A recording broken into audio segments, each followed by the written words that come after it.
100 তলা বিল্ডিং এর টপ ফ্লোরে 6 বন্ধুর বসবাস। 6 বন্ধু মিলে সিদ্ধান্ত নিল বন্ধের দিন সারা শহর ঘুরে মজা মাস্তি করে শপিং করবে। যেমন কথা তেমন কাজ, সারা শহর ঘুরে মজা মাস্তি করে যখন বাসায় ফিরে তখন দেখে বিদ্যুৎ নাই। এত বড় বিল্ডিং এ 100 তলায় কিভাবে উঠবে সবাই চিন্তিত হয়ে গেল। 1 ঘন্টা অপেক্ষা করার পর যখন বিদ্যুৎ আসলো না তখন সকলে মিলে সিদ্ধান্ত নিল জীবনের গল্প বলতে বলতে আমরা পায়ে হেঁটে চলে যাব 100 তলায়। এক এক করে 6 বন্ধু জীবনের গল্প বলা শুরু করলো। সমস্ত গল্প শেষ, কিন্তু 100 তলার পৌঁছাতে পারলো না।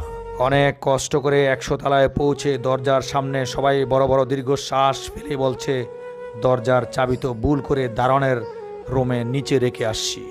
প্রিয় বন্ধুরা, এই গল্পটা থেকে আমরা এটাই শিখতে পারি, সারা জীবন শেষ করে আমরা যদি চাবিটা এই জীবনে রেখে পরকালে যাই, পরকালে মুক্তি পাবো কি নিয়ে?